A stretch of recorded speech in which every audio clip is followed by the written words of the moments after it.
Well, hello everyone. I think we can get started. Welcome, welcome. My name is Allison Green. I am the design director for Berroco, and I am so delighted to be joined today by my co-host, Andra, who is our Hello. American sales rep for Berroco. And our guest of honor, Norah Gaughan, who we are just so excited that we got to collaborate again after a number of years. As I'm sure you all know, Norah was the design director for Berroco for quite a long time. Norah, how long was your tenure at Berroco? I think it was 9 years. So some of that was with Marjorie as creative director, Mhm. and then some after she left. I stayed design director though. I liked that title. I like that title too. Yeah, so we are here today to talk about the new collection that Norah has just worked on with us. And I'm going to let Andra sort of kick us off, and I'm going to be in charge of screen sharing and showing you all the things. Uh, so, rules of engagement, people. We have 110 folks. Please mute your device or your screen. And if you've got Allison's gonna monitor the chat, and Asa and Nadia will be able to put up links on the things that we're talking about. I'm not sure we're going to open it up to voice calls, but Allison will be able to read the questions. For those of you who remember a gazillion years ago when Berroco launched the Norah and Andra show on earlier, we were audio only, we weren't video podcasting when that was a huge thing. It can be lovely and organic, and ask questions as we go because it will remind us of things we've forgotten because now we have gray hair and it's all good. It's all good. I'm so happy to be back, Norah. Hi. Hi. Whoops. I I don't just see you kicked my often computer. enough. Yeah, I just don't see you often enough anymore. I So know. many of you have seen that on October 1st, which was just a few days ago, Tuesday, Norah Gaughan's new men's collection for Berroco launched on Berroco.com, on all the socials, and also on Ravelry. This is a collection, don't worry, I'm going to stop talking soon. So this is a collection of 2 accessories and 4 sweaters for men, but come on, they're unisex. We know how to adjust things using Berroco's newer yarns, and also some inspired by Norah Gaughan men. Show of hands, who has that collection from a gazillion years ago. And those patterns are available. Correct me if I'm wrong, Allison, there are available as PDFs on Ravelry. And I meant to check Stock Checker. Nadia, can you do that? And see if copies of that hard copy book are still available in the warehouse. I remembered in the middle of the night and I didn't get up to check to see if someone actually wants paper. Remember paper? It's good to have. I actually get another copy for myself. So, Norah, hey, how are you today? Hey, I'm good today in sunny New England. Yay, yay. And tell us what you're wearing. So I am wearing a sweater that I knit for myself a few years ago. Super, super simple because I just want to knit stockinette. And I had it photographed a couple of years ago and I still haven't published it. But it's going to happen soon, I swear. In your free time. No, I mean, as part of my work, but I keep Yeah. giving priority to other new designs, is what happens. We get distracted. We are easily distracted. Yes. Pretty yarn, right? Squirrel. Yeah. Squirrel, yeah. So let's not delay. Let's talk about Allison is going to do screen share, folks, so you can see the designs we're talking about. So Nora, let's start off with Duranda. That's a cardigan knit in Berroco's Lanus. There we go. Everybody should be able to see the screen. There it is on your There we go. Ravelry page. So tell us about this lovely. So this lovely is knit in pieces from the bottom up, and I have my reasons for liking that, as I bet a lot of you do. So you really get used to the pattern, and so you can have one piece at a time instead of this huge Afghan-sized sweater in your lap. Anyway, the pattern stitch is a twisted stitch with some garter, and it's kind of like one that's in my Twisted Stitch source book, but I changed it a little to make it even easier so that the repeat is easier. And anyway, so I was thinking about the knitter and how easily memorizing it and having it be the same every time is really, better for them. And then obviously the big thing about this cardigan is the collar.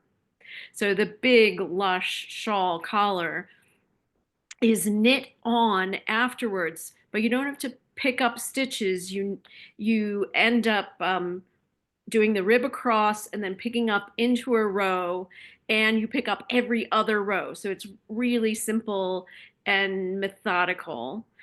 And of course, you're doing increases at the shawl part, and in the back neck, there's some short rows that really make it full and lush and sit up on the neck really nicely. So It's this band, go let's see, ahead. what else have I missed? I missed the sleeve is picked up and worked down. So I minimized seaming, but there's still some seaming. So this band, I think I call it in my world, is attaching as I go. So you're Yeah. knitting across and attaching it by a knit 2 or 3 together, and then going back and then going again and attaching it as you're going. So sometimes people do that knit as you go by picking up all the way around first, but in this case, I even simplified that, and you're picking up as you go as well. I appreciate this. This is my trick too. I have some awesome pictures of it on my Ravelry page. So Nora, you mentioned the chart first. So do you think that an experienced knitter can go off chart and knit this without having to use the chart and magnets or post-it notes to follow? Absolutely. Yay! That's my So, favorite. I mean, I always like to do like the first repeat, then I know I've got it right. And then from then you definitely can just look at what you already have and know what's happening next. And Definitely. does the sleeve have decreases on the chart, or is it just straight sleeve? The sleeve does have decreases, but you do have to manage that yourself. Okay. So by the time you've done the sleeve, you've already done this pattern stitch for the back, the two fronts, and now you're doing the sleeve. So you do need to be able to decrease in pattern and know where you are. But as we all know, it's way easier to decrease in pattern than it is to increase in pattern. Exactly. And And yeah. go ahead, I'm sorry. Oh, even though I am famously known for saying that everything's easier than it looks, I feel like this particular pattern stitch is really logical, and you shouldn't have trouble after knitting the rest of it, being able to decrease on that sleeve. Yeah, I think it would be a really good pattern for somebody who is really like learning about reading their knitting. That I think this would be a good one to really practice that skill. And it's such an important skill to have too. Exactly. Asa or Nadia, can you throw Nora's YouTube channel, the brand new YouTube channel link onto the chat, please? Nora has launched a YouTube. And then you mentioned about preferring bottom up, and you had a video on your Instagram where you explained why you like bottom up sweaters. Can you just do 5 seconds on that? Well, my two big reasons are setting up the whole sweater. Like even if you're working in the round, you get to go straight. You set up all the pattern stitch. Say there are a lot of cables or a complicated cable. You set that up. You're doing it over and over again, and everything is straight until you get to the underarms, and sometimes after that too. But say you have shaped underarms and you have a shaped neck, you know what you're doing by the time you get there. Whereas I personally find doing a complicated sweater from the top down is a lot to manage at the top. You're setting up the pattern, you're shaping the neck, you're shaping the sleeves or the shoulders, or depending on what kind of sweater it is. And that's why I'm preferring bottom up. I understand everybody's reasons for top down, but these are my bottom up reasons. And what was the other one? I just said it. Well, I said the pattern stitch, and that you know it by the time you get to having to do complications into it. Yeah, I hear you. When I do top down, I need quiet time just to get that going, and I'm never comfortable until I get down to the underarm. And then it's like, okay, then we're fine. But if you measure against a sweater you own already, you know what the Yes. length is going to be and what the sleeve should be. And we're experienced knitters here. We should know how to do this. That is definitely one of my biggest tricks is like you measure something that you like on you and compare that armhole depth and the depth to the bottom. And it's going to be as good as trying on a top down because that's not perfect either if it's not blocked yet and the neck's not on. Anyway, onward. Exactly. So let's move on to bead because I think that this scarf is something that would be great for travel or even Netflix knitting. Talk about bead a little bit. This is in Merino 401. It's a new hand wash merino. Yep, it's really lovely, of course, and soft, the yarn itself. This has got a slip stitch pattern and garter and is definitely very quickly memorizable. The edge is slip stitch like no, I can't remember if it's 2 or 3 stitch I-cord. I think it's a 2 stitch I-cord. But so everything is finished when you're finished. You don't have to add anything to the edges. And even though there is a right side to this pattern, the wrong side looks great because, you know, when you're wearing a scarf, both sides are really going to show. That's gorgeous. I'd like to put that in a sweater. You may have done that already one time. Did you? I Not yet. don't know if I probably used something similar, Similar. but it would be good for a sweater because especially the memorizable part. Yeah. Yeah. So are there any questions in the chat, Asa, that we should address that go with these two garments?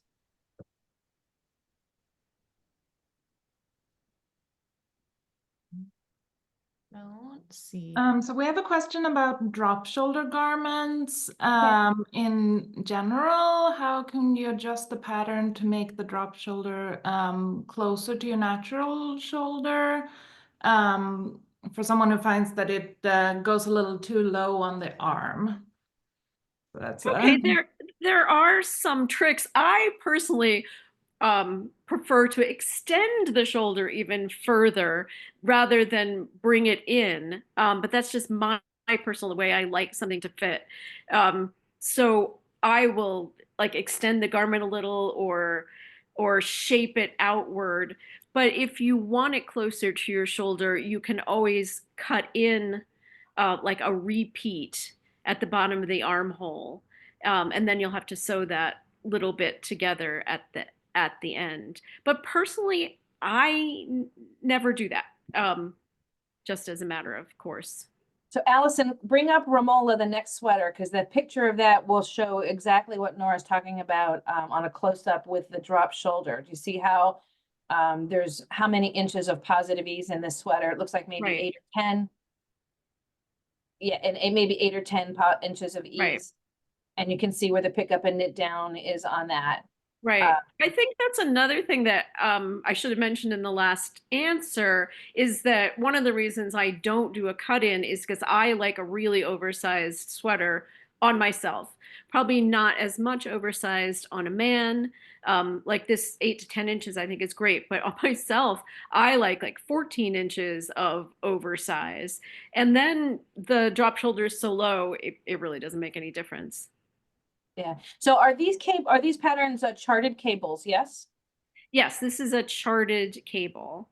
And you'll Yeah. notice that it starts out narrow at the bottom of the sweater, and then somewhere on the chest area, it expands to one where the branches go out further. Oh, look at that. That's stunning. So this is in Millstone Tweed, which is an out on fire, pants on fire, beautiful hit at Berroco. It's selling very, very, very well, Oh, which makes good. me happy. I have 3 sweaters in it already. It's so so this is also, dreamy, this yarn. it's a dreamy yarn, and it blooms and softens when it's wet blocked. It's absolutely lovely. It is a hand wash, but it's amazing once it's wet blocked. So Nora, does the back of this sweater, Allison, can we see the bottom picture? Is it plain or no? It's got the cables on the back too. I believe in cables on the back, unless it's just like a single cable up the back, which seems like a spine to me. But this has enough going on and spreads over his shoulders enough that I wanted it on the back. We live in 360 degrees, you know, it's nice to like Yeah. all around.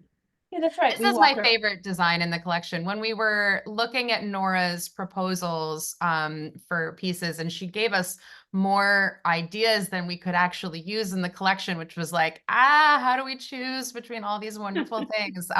But this one, I was like, oh, that is like classic Nora. It's like, oh, I love it. It's beautiful. And I see a lot of people, there are people in the chat saying that they want this for themselves. I think this would be a great one to just, make for anybody, maybe probably for most women, you'd need to shorten the sleeves, but Yeah. I mean, it would be Yeah. pretty easy to convert that. Can we see the front shot again, the full shot, picture number 1 or 3? Right. So we could probably, Nora, how would you suggest we shorten the body on this sweater? Where do we cut in on that cable? So it depends how much you want to shorten it. I would find, without the chart in front of me, Yeah.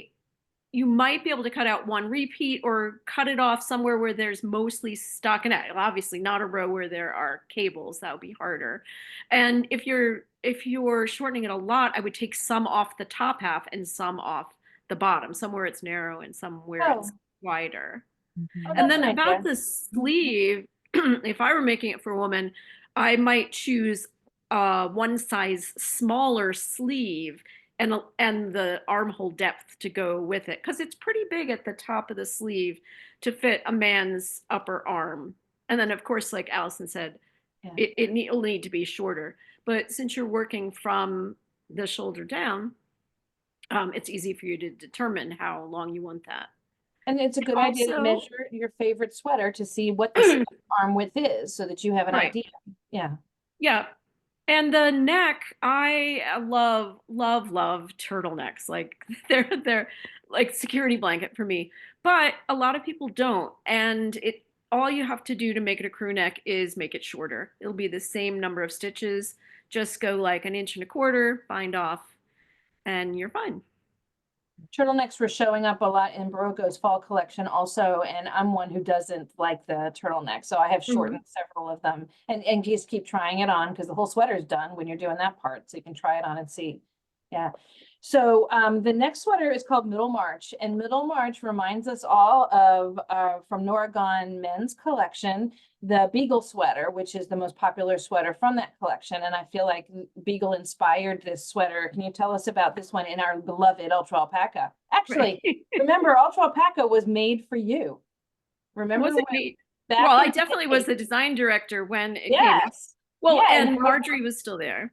Yeah, Berroco didn't have a nice wool for you. How could you have Norah Gaughan on as a design director without wool?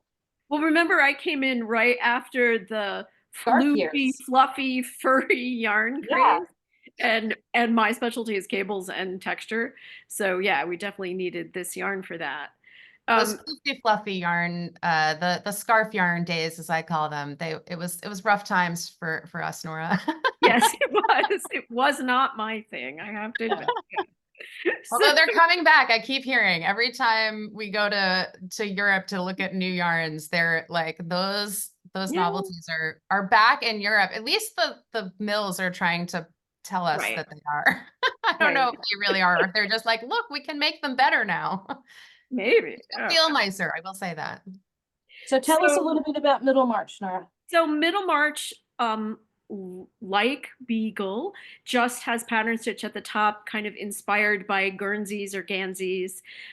Those cables are simple at the top, and the rest of it is even easier. But all right, here's the big thing about Middlemarch, is that I've decided to try this new construction.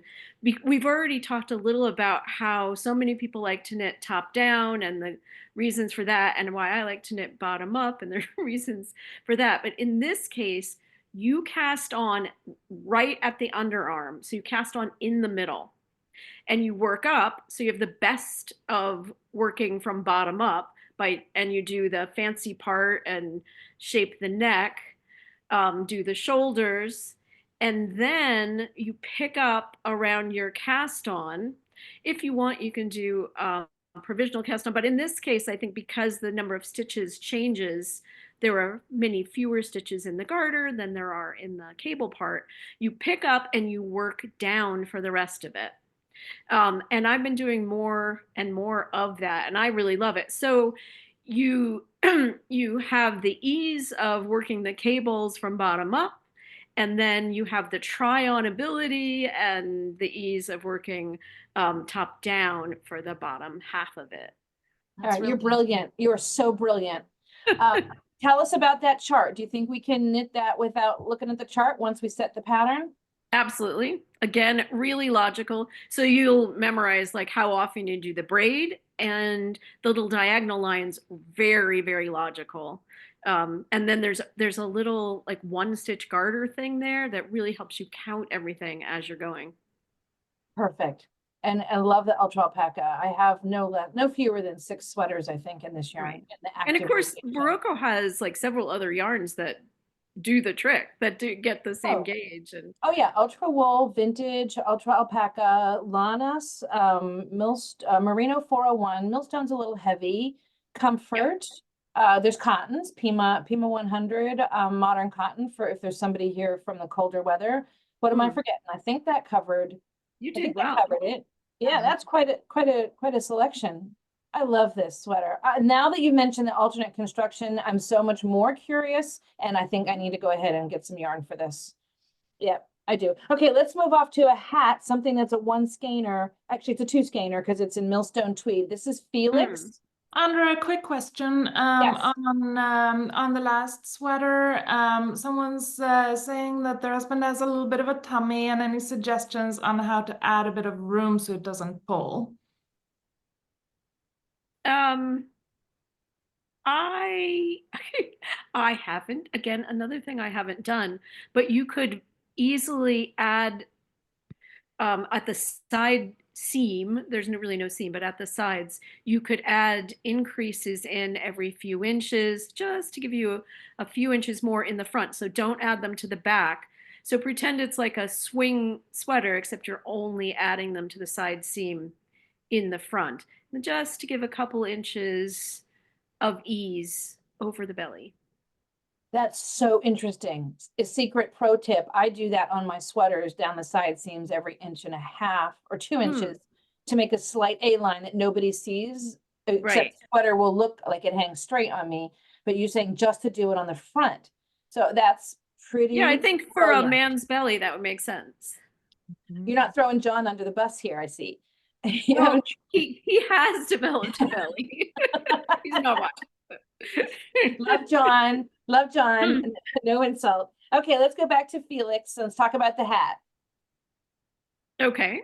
So garter and twisted rib in a sort of checkerboard, a checkerboard, what's the word I want? Anyway. Basket weave. Yeah, in a basket weave. And the ribbing you can see goes right into the ribbing that's part of the basket weave. And then at the very top, you're decreasing in pattern, and that's all spelled out for you. So it gets smaller. You still have a lot to pull in at the top, but less. So it's got a fairly smooth top because you've decreased into the pattern. That's really good looking. I like that.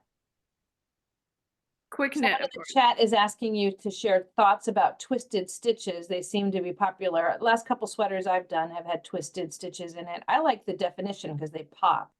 Yeah, well, okay, I have a couple of things. First of all, there are 2 kinds of twisted stitches. So in the middle March sweater, we saw a twisted stitch that is when you kind of make a cable-y thing, you reverse the orientation of 2 stitches and they make a line like Yeah. there. Yes. And then there's a completely different thing called twisted stitch, which is what's in this hat. So this twisted stitch we're talking about here is you're knitting into the back of the stitch and or purling into the back if you're working flat. In this hat, it really controlled the ribbing, like the 1-1 rib, or I think it's 1-2, but the one stockinette stitch wanted to splay open because it's a slightly bigger needle, and it's just, a quality of the yarn. It's a quality of a lot of yarns.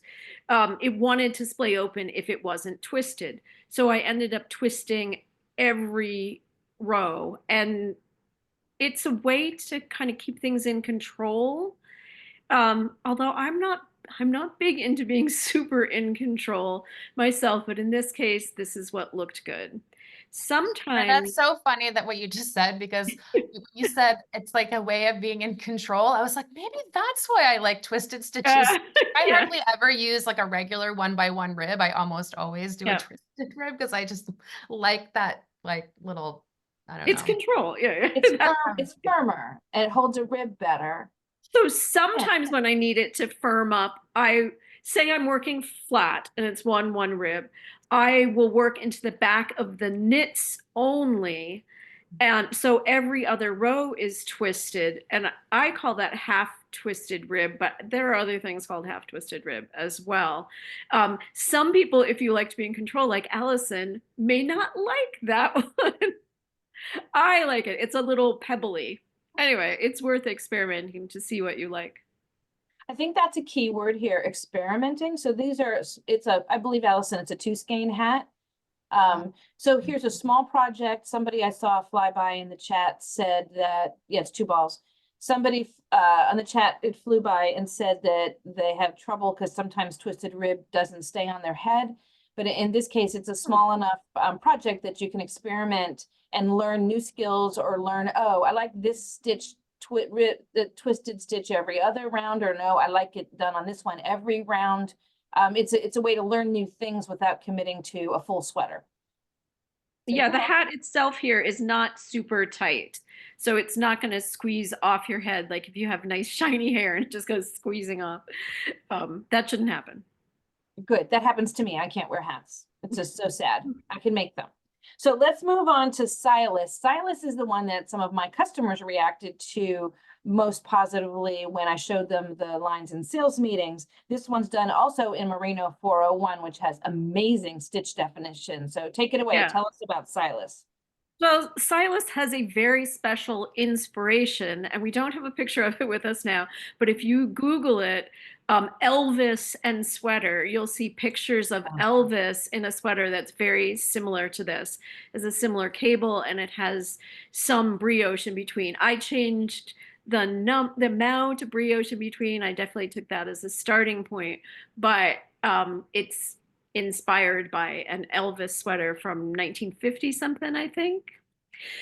So this combines this kind of unusual but really easy to work cable with brioche stitch. While you're working it, you might note that the brioche wants to be shorter than the cable, but that it didn't seem to have any trouble blocking that. And is that a full brioche or a half brioche? I can't remember. Is it brioche on every round, every? I'm sorry, I can't remember. It's okay. And is this done in pieces with seams? It is done in pieces with seams, but if we did these back in January. I should have studied up. I believe okay. the sleeves are picked up and worked down again. Yeah. Um, It's gorgeous. Absolutely gorgeous. So, Asa, let's go to the questions. Is there anything in the questions that we can ask Norah? I don't think there's much new, so feel free to add your questions. Someone says the hat should be named Elvis instead of Silas. that the sweater should. Yeah. But oh, okay. we didn't And want there's to a be comment that. that it's half brioche in the sweater. So I would like to just talk for a sec about half brioche. Thank you for using half. I've been in knit shops recently doing try on trunk shows, and I have some things in half brioche, and there's many people who don't know that there's such a thing as half. Half brioche is brioche on the right side row or whichever, the row 1. And then on row 2, you just do ribbing. So you have a cleanup row every other row. So if you do have to rip it, you have a safety row to go to rather than doing full brioche where you're doing row below every single row. Right. Half brioche is it looks similar to me and gives you the elongated stitches, but it's less likely to make you burst into tears. Yeah, that makes sense. For years, like most of my career, I loved the look of brioche, but I never designed in it because I thought it was too hard for people. And now so many people have experience in it that I feel like we can do it because people have taken class or they've knit other sweaters or shawls but one more thing about half brioche, I really like the quote unquote wrong side of it, the little kind of waffly side of it. I really love that too. I do too, very much. It can, and then reversible-ish. Yeah. Yeah. So, Elsa, anything else that we should mention in the chat? Thank you for looking up that it was half brioche, ladies, whoever. Oh, that was Roberta Sproul who looked that up in the pattern. Thanks, Roberta. Yeah, there's no more questions at the moment, so feel free to chat for the time. So Nora, what's going on in the future for you? I know that you've been doing collaborations with vendors like Berroco. Yeah. You've done some traveling this summer with knitting retreats or knitting excursions. What's coming up? Right. Well, I have cut way down on the knitting travel part, but I have said yes to a couple of really special retreats, and one of them is Uruguay in fall of 2025. And well, the funny thing is that I've just been to Uruguay because my husband's daughter lives there right now. She works for the State Department, and it is a really lovely place. And then we got to tour Manos del Uruguay, and then they invited me back for this retreat. So that's coming up. I actually just put it on my website. And then the next spring in 2026, I can't believe I've planned so far ahead, but I'm going back to Italy. There's a retreat I've done a couple of times in Italy at what used to be an old mill up in the hills, and it's a really lovely week-long retreat. I'll be teaching about cables in that one. I think it's time to circle back to teaching about cables. Yeah. So recently you launched the YouTube channel, and prior to that, your Instagram became full of very humorous, fun, informative videos. So why the change to video format? I love seeing you. Well, of course, two reasons. One is that it seems to be the way to be seen and known right now. And I like you can be casual while teaching things at the same time on YouTube. It's not that formal. And the major reason that I'm doing videos right now is because my husband retired from his high school teaching job, and one of the things he taught was film and animation and how to edit things. And so he's the one who's been filming and editing the Instagram videos and the first YouTube video. And the reason that every Instagram video has a joke at the beginning, that's John. Yes. I heard John's dad jokes in there. I love the knots of chords. Yeah. Hi to John. Yeah. So how do you find working with your husband behind the camera? Well, I have to admit, I was a little afraid. I was like, because he doesn't do what I say. He does what he wants. No. Right. But actually then when we settled into it, the first one was sort of disastrous. I was sitting as a blob on the couch or whatever, and we're like, we're not using that. And then we settled in, and it was fun. It was like, yeah, we did it. That was fun, and we were all energized by it. So I'm sure you're not short of topics. You have plenty of topics. No, it's great because every sweater. Sorry, I'm waving because there's a man fixing the window right in front of me, and he's going to start to hammer any second. So I might have to go talk to him. Here we go. Okay, can you talk amongst yourselves for a second? Oh, sure. Do you hear the nailing or no? Okay, no. I'll just keep talking then. Let's see how he's screwing a big board in anyway. Can you tell people where you are? I know I am in New Hampshire, and I'm in Harrisville, New Hampshire, which people know because there's a big yarn mill here. And my studio is right next to the yarn shop and weaving studio where they have classes. And it's a great place for me to be because I have friends right next door, and everyone in town seems to know about yarn. So when you say, oh, I design hand knit sweaters, they don't look at you cross-eyed like you're insane. They're like, oh yeah, of course. Yeah, I know about that stuff. Are you going to Rhinebeck this year? I'm going with friends, so it's not really work, it's friend stuff. Anyway. Do you know what you're wearing? I think I have to wear some of those new sweaters that I just published. Okay. You have to. So will there be changes during the day? 3 or 4 sweaters in the bag? No.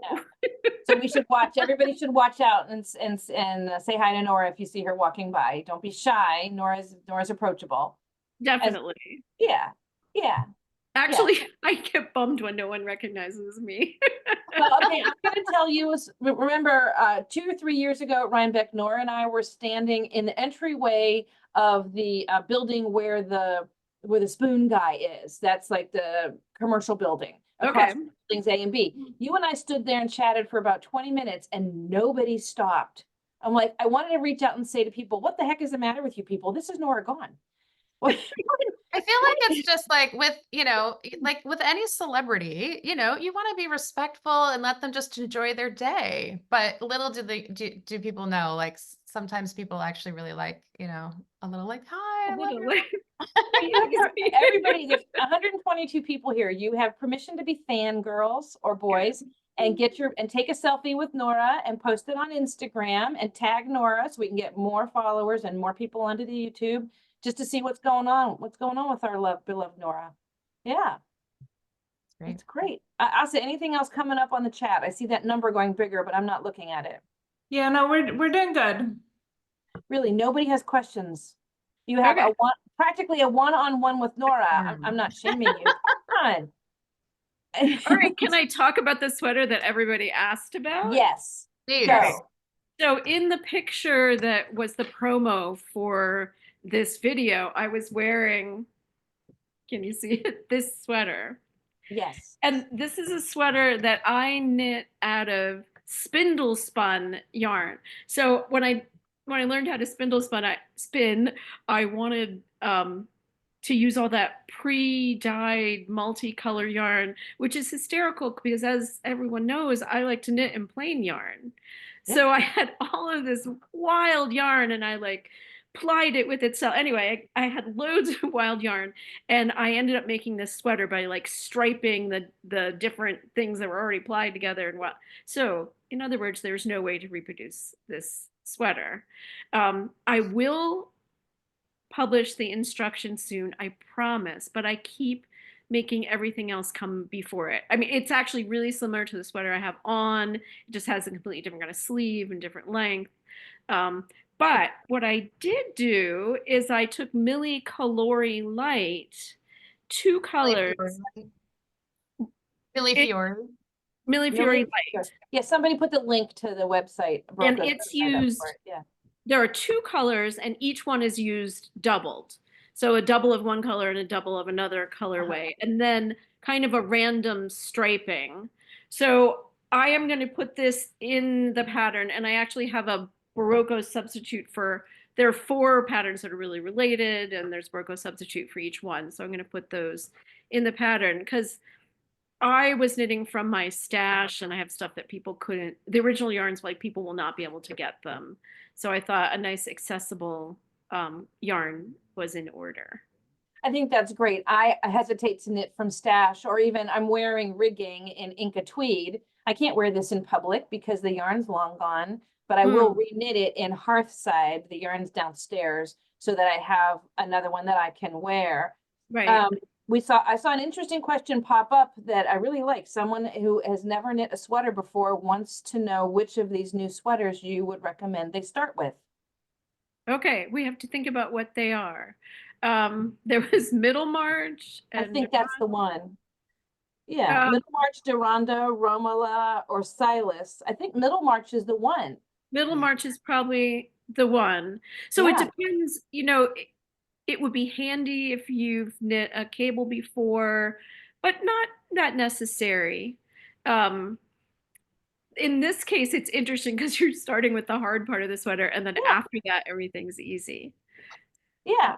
But that is probably the place that I would. If you had done cables in in an accessory, or just made some swatches of the stitch patterns to make sure you feel comfortable with those, right. I think then that you'd would be ready. Accessible one to do. Because we all do gauge swatches, right? So do your gauge swatch over the cable chart, and then then you have figured it out. Yeah, everybody swatches. I know that. Right. We have a related question to that. I love the aesthetic of your patterns. They're definitely aspirational for me. Is there a simple pattern for a person who's new to sweater making? So I think that could be outside of this collection too, perhaps. Is Beagle simple enough to do for that? Allison's gonna pull Beagle up. So are we talking men or just in general? Oh, in Probably. general. Um, I don't know. so I think I'd have to look through the Berroco archives because it's been a while for me. I know you guys have stuff that are simple. The sweater that I haven't published is so super simple, like the one I'm wearing in the stripe. That's definitely a first sweater kind of sweater. Does the I would sweater you think haven't published yet Beagles. have a name? I haven't, no. Actually, I'm calling the gray one pour moi because Okay, it was for me. for me. Okay. So those of you know a little French. And then the other is probably like spindle spun. You know, I don't have a definite. What I'm going to do is I'm going to sell each of them separately and then as a really reduced price collection. So, you know, something that is like 2 sweaters or less, you pay for all 4 of the variations. Anyway, something like that. Figuring that out has taken me a while. And if here's people are Beagle. Oh, curious there's about Beagle, since we've Here's been talking Beagle. about that one, this is one of Berroco's like all-time most popular sweaters. And in terms of, at least in terms of like sales on Ravelry. Yep. It's And always, it's and it's always this season, you know, people start thinking, oh, maybe I should knit my, you know, my husband, my son, my, you know, whoever, a sweater. And this is like classic. It's got really simple texture. So it's like a double moss stitch and some ribbing, some garter. You know, once you've done like the bottom part, once you've done a few rows, you know what you're doing. You just don't have to follow the instructions for ages until you get to the underarm. It is a good starting point. But Yeah, I have a funny story about this sweater. Go back to the picture with the axe. So my husband's son learned how to knit when I sent learn how to knit kits to the granddaughters. Somebody in the house needed to learn how to knit to help him, and John's son learned how to knit, and he's really gone great guns. And when he went to look for sweaters for himself, he was looking through all the men's sweaters on Ravelry, and he saw this picture, and he's like, that's my father's axe." Like he recognized his father's axe. I guess it's a distinctive handle. I don't know. I'm like, yeah, that is your father's axe. That's a great That's first really sweater, funny. whoever was asking. That's a good one. And it's unisex, easily adjusted, especially in the length of the body because the row repeat is so short. Yeah. So now we have a lot of questions, so we'll just have to go through as many as we have time for. Okay. So we have, is there anything you haven't got around to designing yet that you're planning to do in the future? Perfect. I don't know if it's perfect. It's such an open question. Like, yes, of course, yes. You know, I've got a bunch of stuff on my list now. I'm working on some different kind of top-down sweaters that have like a strap on the shoulder that you pick up and work down. One of them's dolman-like. One of them plays with a little dart at the shoulder to shape it more. Anyway, I am ready to get back into fancier cables, like cables that make drawings almost. Like if you look up Nightingale in my Ravelry page, or way back there's a dragonfly sweater, but it's really the Nightingale kind of looking thing, or the stag head, where I drew a stag head with cables that taper and are of all different sizes. So I'm thinking about what I want to do with that, and I really need to dig in and just draw cable. First, I have those things I have to draw on the computer first, then knit it, then say, oh, I need to adjust, you know, here, here, and here, and then knit it again. But I'm ready to start a new series like that. And Norah, since you just mentioned drawing on the computer, somebody in the chat had asked about like what software you use for you know, your like illustration schematics as well as like Okay. So I like to use a really simple drawing program. So I use one called Easy Draw, which is only for Mac. And even it has much more than I need, but it's really easy to set up a grid that I would do the schematic on, and then you can even make the grid go away. It's easy to make curves. The drawing of like a cable symbol is so simple that I redraw them every time instead of keeping a library of them. You'd think it'd be easier to keep a little library, open that up. I find it easier to just draw it every time. So the answer is easy draw. And then we have a whoops. Go Oh, ahead. one thing I wanted to say about that. Don't buy it like online on their website. Buy it on in your dock in the app store, because sometimes there's a price difference and it's always better in the app store. Okay. So here's a specific question. Norah, what will be in your cable workforce retreat in 2026? So I am planning on trying to put a lot in it, because there's like teaching almost every day, like at least 5 days. So I want to go over how you can cable all different kinds of stitches. They don't have to be stockinette. That's a big theme in my cable source book.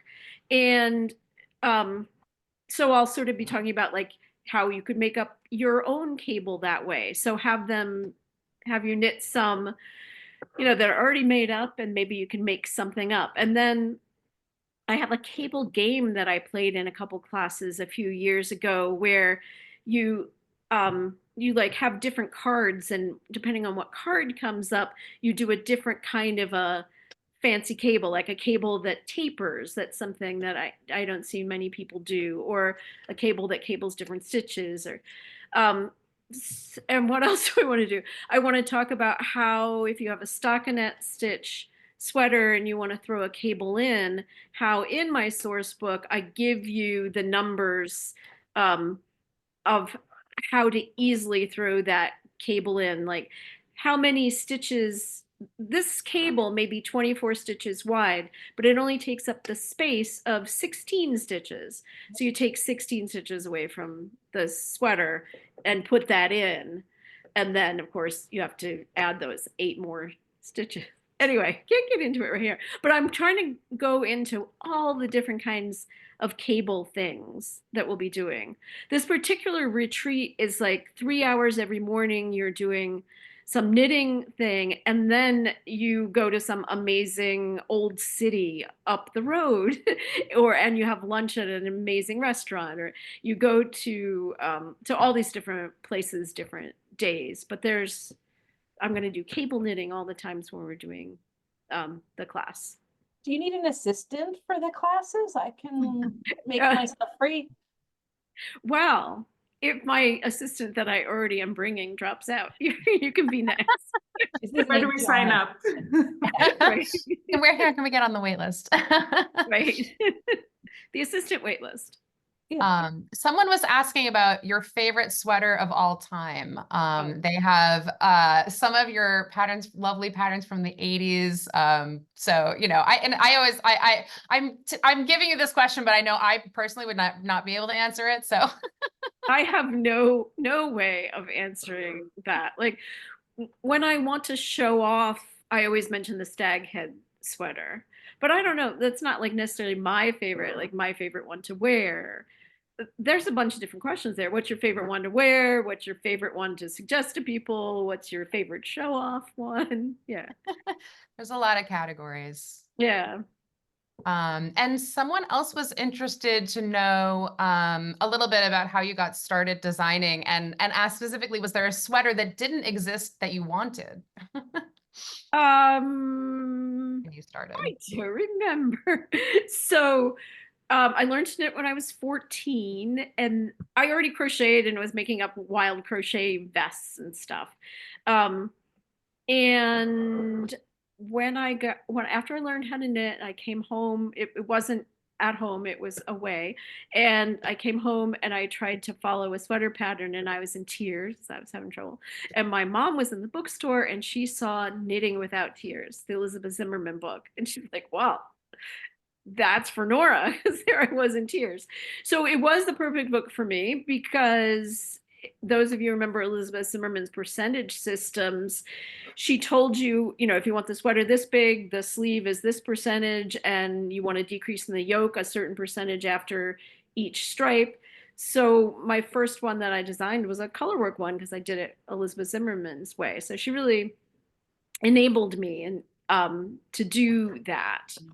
And then, you know, I designed a few things and was lucky enough that my mother was an illustrator for magazines that published sweaters. So she was doing some illustrations for Ladies Home Journal Needle and Craft, and she brought one of my sweaters in and they published it.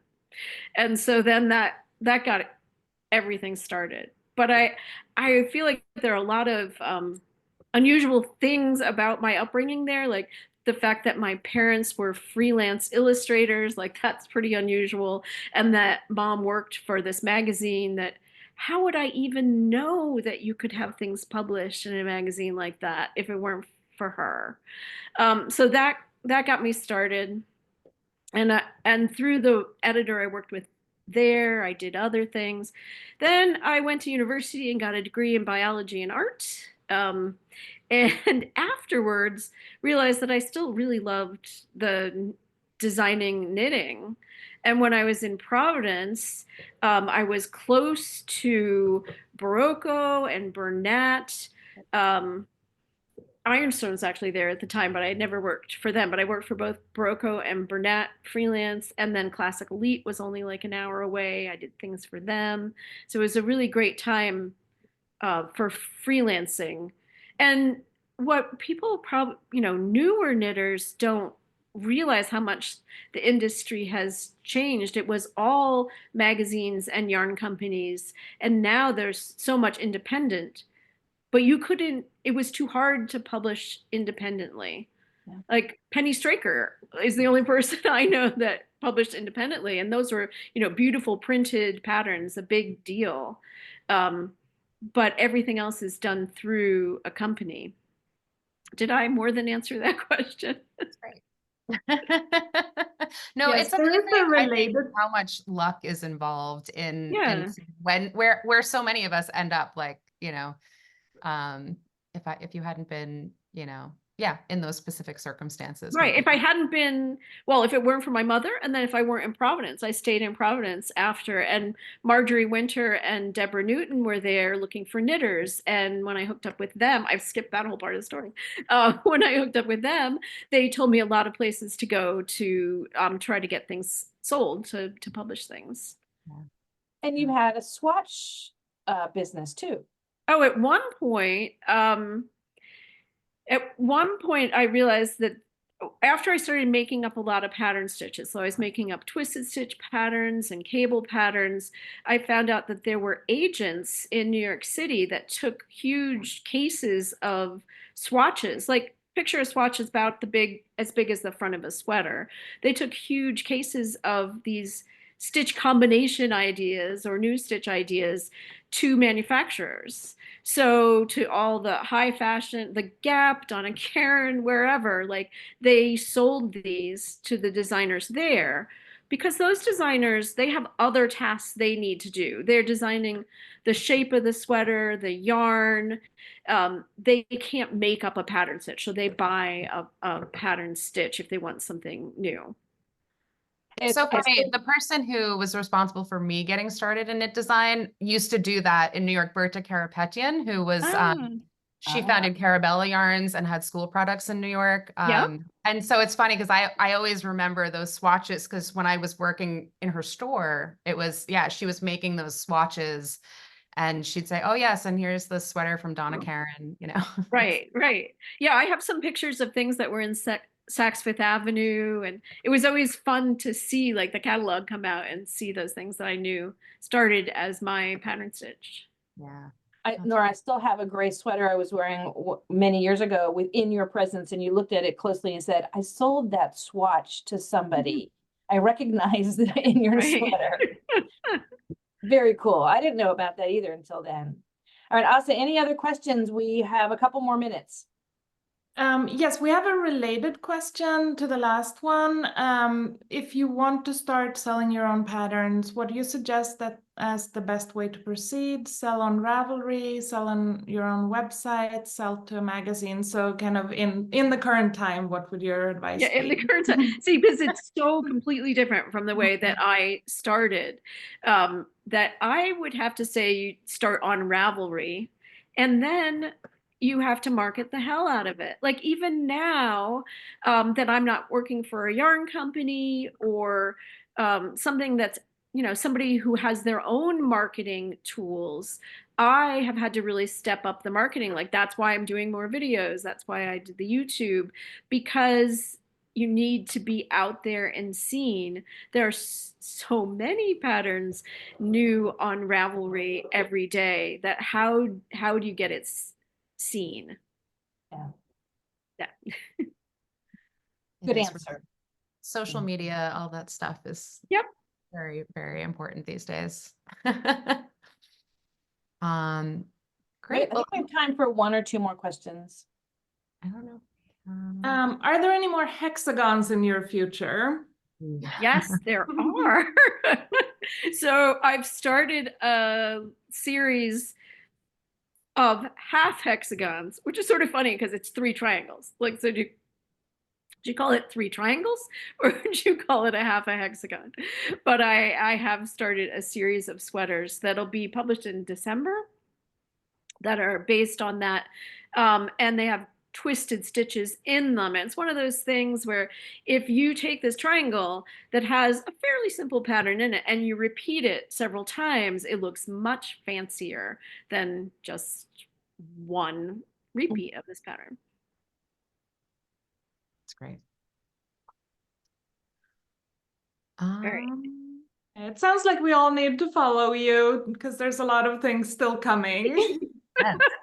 Just, so that I get seen. Right.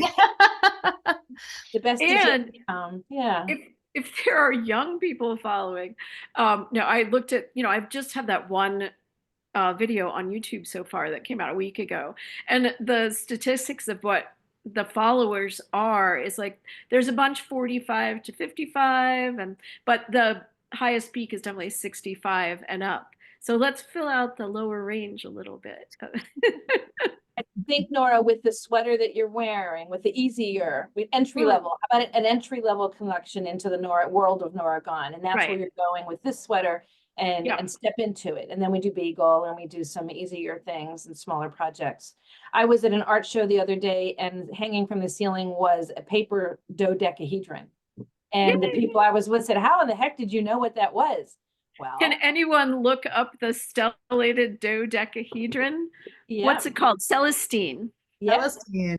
yeah. We actually were just looking at that in the office because we were just looking at like holiday related projects and stuff like that. So Right.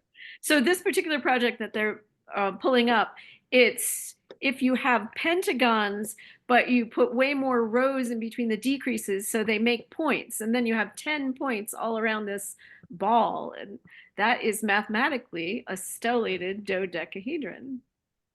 It's so there cool. it is. There you go. Beautiful. And there's a crochet version too. So Oh yeah, that was cool. I didn't do the crochet one because I do crochet, but I'm not as great at writing the instructions for that. yeah, crochet instructions are hard. I have found. I'm just not used I to have- them. But great. Well, I think we can leave it there. Nora and Andra, thank you so much. I know everyone has been so inspired by this conversation, and the designs in this collection are just stunning and great, I think, learning projects too for people, which is always really good. So Can you, the chat is very important. Those of you on the chat would go now to the bottom of the chat screen and there's something to touch, I forget. Beth from. yes, if you want to save the chat. Yeah, to save chat, explain to them because there's so many links and so much information in there. They might want to, and Nora, you might want to save the chat. Yeah, also. that's a good idea. I have to figure out, oh, this little pop out? No, that's not it. If you open up the chat, there's Save 3 chat, the dots dot. at the top corner.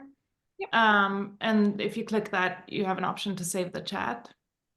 Yeah, There so we click go. the 3 dots and Touch that's the where little dots and it'll save it. Yep. yeah. Good. Perfect. Everyone can save it because there's so much information, and of course, please share and like and love all of Nora's social medias and with your friends. And you have my permission to be a fangirl at Rhinebeck. Yeah.